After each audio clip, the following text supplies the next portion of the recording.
Assalamualaikum warahmatullahi wabarakatuh. Waalaikumsalam. Salam sejahtera untuk kita semua. Selamat siang. Alhamdulillah pada kesempatan hari ini yang terhormat Bapak Ibu Dewan Juri, teman-teman seperjuangan di gelar Inovasi Daerah Bogor 2018 dan teman-teman tim panitia, saya mewakili dari Universitas Pakuan bersama-sama dengan tim Nikita Tosida, Agung Jatiwaluyo dan teman-teman yang lain. Ini adalah tim dari Ilmu Komputer Universitas Pakuan dan Pak Agung ini adalah dari Sekolah Tinggi Pariwisata. Jadi yang tadi disebutkan oleh Ibu Rini itu adalah merupakan roadmap penelitian kami yang besar mengenai penguatan keberlanjutan dan pencitraan kearifan lokal di Bogor. Dan ini salah satu dari penelitian kami, bagian dari roadmap kami. Ini adalah kami mengangkat revitalisasi kearifan lokal ekowisata Situ Gede melalui media belajar kolaboratif digital. Dan hal-hal yang melatar belakangi kami melakukan kegiatan ini, kami melihat ada masalah-masalah yang memang biasa terjadi dalam suatu arena wisata. Kami melihat di sini tempat wisatanya kunjungannya monoton, wisatanya monoton, kurang berkontribusi untuk ekowisata dan ekososial juga di masyarakatnya. Kemudian aset wisata yang berbasis kearifan lokal juga belum terlalu banyak digali, padahal di sana banyak sekali kalau kita bisa menggalinya, inventarisasinya, habitat, sejarah, produk khas tentang agrowisata, agro dan seterusnya, seni budaya juga sangat banyak. Dan kemampuan inventarisasi dari pihak-pihak baik pemerintah ataupun di sana belum ada kelompok pariwisata, memang hanya ada dari sisi lembaga pemberdayaan masyarakat yang selama ini mengelola di Situ Gede Bogor. Dan masalah ini kami lihat sangat potensial jika kita lakukan untuk penelitian yang terkait dengan penelitian kami buat. Dan ini adalah solusi dan metode dari produk inovatif yang kami tayangkan sekarang. Karena memang kondisinya dari baik pemerintahan ataupun kelompok pariwisata, kelompok penggerak pariwisata itu belum memiliki kemampuan untuk baik reinventarisasi maupun membuat berbagai macam paket wisata dan lain sebagainya, belum mahir, belum punya kemampuan ke arah sana. Oleh karena itu, sebelum kami melakukan pembuatan media digital, kami juga melakukan berbagai macam koordinasi, konsolidasi, serta kami melihat ada perlunya pelatihan-pelatihan untuk teman-teman masyarakat, para pemuda bisa melakukan membuat atau berbagai macam paket wisata yang sangat menarik, tetapi juga di dalamnya bisa melakukan atau membuat semua aset-aset yang ada di dalamnya direvitalisasi terkait dengan kearifan lokal. Oleh karena itu yang kami usulkan pada kegiatan ini adalah selain membuat media digital belajar berbasis kearifan lokal yang ada di wisata Situ Gede, juga kami melakukan pelatihannya, juga kami melatih membuat bagaimana caranya membuat berbagai media-media promosi, membuat berbagai macam media-media juga paket wisata yang bisa meningkatkan wisata di Situ Gede. Oleh karena itu inilah judul yang kami berikan. Kemudian ini adalah salah satu metode selain dari pelatihan, kami juga tentu merancang bangun media belajar digitalnya. Media belajar digitalnya kami sudah membawa, ada 2 paket, dua-duanya alhamdulillah sudah didaftarkan hak ciptanya dan sudah terbit hak ciptanya. Kemudian ini adalah metode membuat media digital mulai dari analisis sampai membangun, sampai pemeliharaan, sampai ke pelatihan. Kemudian dilanjutkan dengan ini adalah suasana-suasana yang kami buat untuk melaksanakan penelitian ini mulai dari konsolidasi. Makanya di sini juga dari hasil penelitian ini tentu saja ada banyak sekali dampak baik sosial ekonomi, diantaranya adalah sosial, karena kami mencoba membangun, memberdayakan teman-teman pemuda di sana supaya bisa menjadi kelompok penggerak pariwisata. Tetapi tentunya tidak hanya membuat paket wisata, tapi juga ada didukung dengan media-media belajar, sehingga sasarannya nanti kalau misalnya wisatawan anak-anak SD, anak SMP yang datang ke sana tidak hanya melihat danau, tetapi ada media belajar yang memang disinkronkan, disesuaikan dengan kurikulum nasional. Kemudian di sini juga ada dampak pelatihan untuk dampak sosial meningkatkan pemberdayaan. Kemudian juga di sini ada pendampingan. Kemudian berikutnya adalah ini adalah produk inovasi yang kami buat. Ada di sini kami mengajari teman-teman di Situ Gede bagaimana cara mendesain banner, mendesain billboard, dan ini adalah memang merupakan salah satu hibah dari pengabdian masyarakat kami, dan kami memfasilitasi untuk membuat ini, dan sekarang sudah dipasang media billboard ini di 2 tempat yang sangat strategis, sehingga teman-teman setelah kami melakukan penelitian ini tetap bisa berkelanjutan untuk memelihara bagaimana arena wisata ini tetap terus berjalan. Kemudian ini adalah inovasi berbasis potensi wilayah. Apa yang dimaksud berbasis potensi wilayah? Kami melihat banyak sekali aset di sana yang bisa berbasis kearifan lokal yang bisa kita angkat dalam bentuk-bentuk media pembelajaran.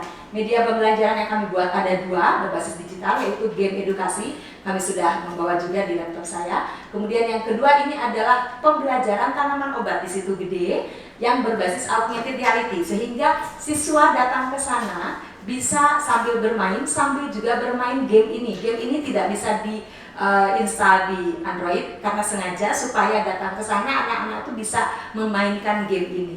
Kemudian kalau ini memang berbasis Android, dan kami biasanya juga melatih teman-teman di Situ Gede untuk menjual paket wisata, termasuk ada kartu yang bisa di-scan dengan menggunakan handphone. Di sana banyak sekali informasi-informasi yang sangat interaktif mengajarkan apakah tanaman-tanaman obat yang ada di sana. Nanti bisa saya tampilkan. Kemudian ini adalah kegiatan sosialisasi media belajar yang sudah kami buat. Jadi sebelum ini di launching, kami juga melakukan sosialisasi ke beberapa sekolah. Kemudian ini sosialisasi eduwisatanya. Dan ini adalah beberapa publikasi yang sudah kami lakukan keterkaitannya dengan kegiatan penelitian ini. Ada yang sudah dipublish, dan seterusnya kami juga menjadi pemakalah dan menjadi pembicara dan seterusnya. Dan ini adalah bukti 2 dari produk kami yang sudah didaftarkan hak ciptanya, sudah terbit di bulan kemarin 2018, bulan Juni atau Juli atau Agustus. Dan ini alhamdulillah berkelanjutan karena kegiatan ini tidak hanya stop di sini, kami mencoba mengkloning ke beberapa arena wisata yang kami buat seperti ini, tentunya dengan aset-aset kearifan lokal yang bisa jauh lebih kreatif, jauh lebih banyak lagi. Di antaranya adalah mengenai kujang dan batik Bogor. Demikian Bapak Ibu hadirin sekalian, dan ini ada beberapa kendala yang kami temui, tapi ini merupakan tantangan. Dan demikianlah hasil penelitian dari kami. Terima kasih. Assalamualaikum warahmatullahi wabarakatuh. Ini nanti sistemnya sudah diterapkan di desa ini ya? Ya, di Situ Gede sudah diterapkan, dan kami coba cloning ke beberapa tempat arena wisata yang lain, tentu dengan Situ Gede ya. Sekarang sedang dikembangkan kembali Pak untuk produk-produk daerah seperti batik Kabupaten Bogor yang selama ini mungkin belum terlalu banyak dikenal. Kemudian juga ada kujang yang juga banyak sekali, mungkin termasuk kita juga yang belum tahu bagaimana itu filosofi dan histori-historinya tentang kujang. Yang model bisnisnya ini aja Bu ya, kita mengenalkan aja ya. Tidak hanya mengenalkan, tentu harapan kami adalah dengan adanya media ini bisa meningkatkan pariwisata yang ada di sana. Dan salah satunya tentu di Situ Gede sudah terbukti, karena biasanya kan monoton saja, hanya main-main, hanya melihat danau. Tapi dengan adanya ini, anak-anak lebih banyak yang datang dan meningkatkan UKM-UKM yang ada di sana. Dengan meningkatnya konten yang ada di sana. Iya. Itu bisa dijelaskan kenaikan pengunjung. Betul. Perubahan. Iya, ada perubahan. Memang ini kan baru pelaksanaannya Pak ya. Setelah kami monitor, memang biasanya kalau anak-anak yang datang ke sana, bahkan kadang-kadang di Situ Gede itu hanya untuk dipakai pacaran Pak. Nah, setelah kami coba kenalkan bahwa ini adalah eduwisata, di sana itu lebih banyak anak-anak SD yang diantaranya memang ada yang diundang dan seterusnya.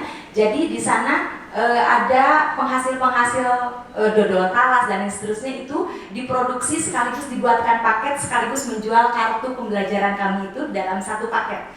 Nah itu di sana bisa meningkatkan juga pendapatan. Biasanya kalau dodol talas itu hanya pesanan, tapi sekarang karena berikut dengan adanya pariwisata seperti ini terus meningkat. Kurang lebih mungkin baru 50% saja Pak peningkatannya, karena memang baru-baru saja kami laksanakan seperti ini. Seperti itu Pak. Iya betul, software yang kolaboratif Pak. Kalau software saja terus kemudian kita tidak latih, kemudian kita tidak berkelanjutan bisa terus dikembangkan, tentu itu kan sayang, tidak bisa diimplementasi. Tapi ini dilatihkan kepada masyarakat penggerak pariwisata. Ini ada Play Store di Bogor juga. Belum Pak, kami baru hak ciptanya. Kalau yang game itu sengaja kita tidak di App Store karena memang sengaja kita pasang di sana saja untuk membantu minat anak-anak nanti kalau mau pengen main game ini harus datang ke sana seperti itu Pak. Tapi kalau untuk media belajar tanaman itu memang dirancangkan untuk Android dan seterusnya di mobile. Boleh dilihatin? Boleh. Augmented reality. Ya.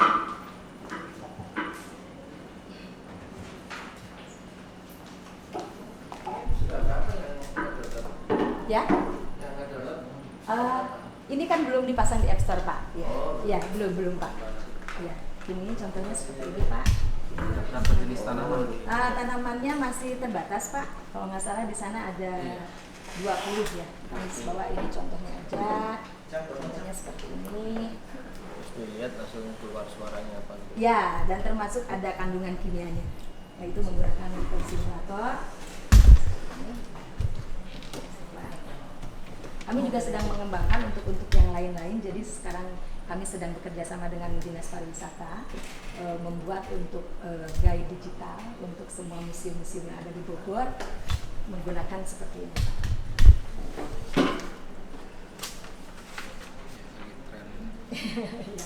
Nah, seperti ini Pak.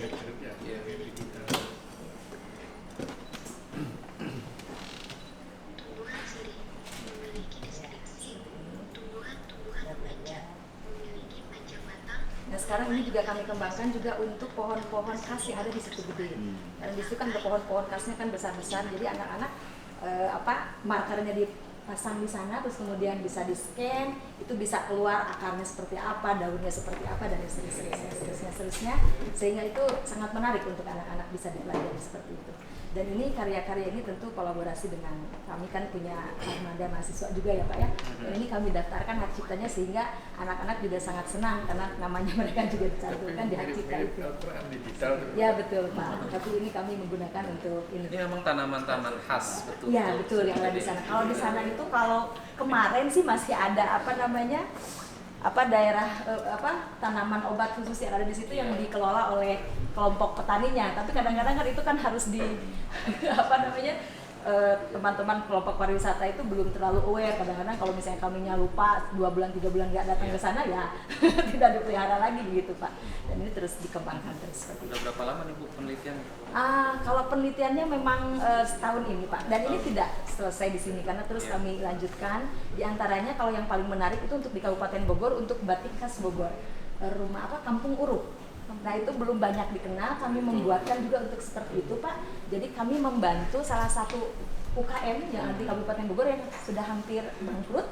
Jadi kami coba buatkan diantaranya seperti itu, dan anak-anak datang ke sana sambil belajar apa sih maksud-maksud dari yang ada di batik itu, dan termasuk sedang dikembangkan juga kalau misalnya nanti ada katalognya ditayangkan, di scan bisa keluar beberapa alternatif gaya baju baik bapak-bapak ataupun ibu-ibu. Nah itu sangat menarik untuk bisa dibuat seperti itu Pak.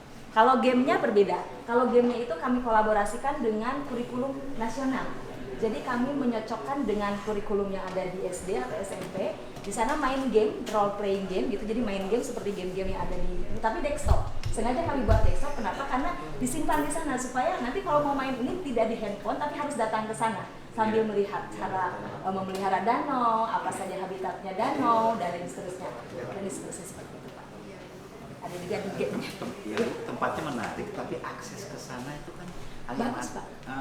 Yang dari Sipor. Dari Sipor. Ya. Dari Sipor. Kalau yang dari jalan ininya kan sempit sekali. Iya sih Pak, betul. Nah, tapi relatif lebih bagus Pak dibanding yang sebelumnya. Saya 2 tahun sebelumnya itu ke Cikaret juga. Saya membuat juga hal seperti ini, tapi kacau itu karena memang parah Pak di Cikaret itu. Karena di sana ada pembuatan kroto dan lain sebagainya sangat menarik, sampai saya membuatkan VR-nya tapi tidak bisa berkembang. Kenapa? Karena aksesnya lebih parah dibandingkan itu gede ini. Ya. Kalau ini jauh relatif lebih accessible lah gitu kan, karena apalagi berdekatan dengan Sipor ya Pak ya. Itu juga dijadikan salah satu untuk tempat eduwisatanya itu, karena pohon-pohon yang kami belum memang dihak ciptakan, salah satunya ada membuat untuk pohon-pohon besar yang dibuat augmented reality ini juga. Kalau anak-anak cuma datang ke sana kan cuma melihat bla bla bla, tapi di situ kami pasang marker, bisa di scan, kemudian muncul apa dari seterusnya, akarnya, daunnya, dan seterusnya bisa digunakan untuk apa seperti itu. Ini gamenya juga ada satu.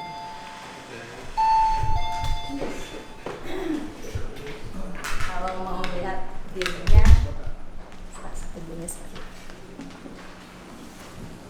Ya, waktunya sudah habis, Ibu. Mohon maaf. Nanti biar bisa di apa?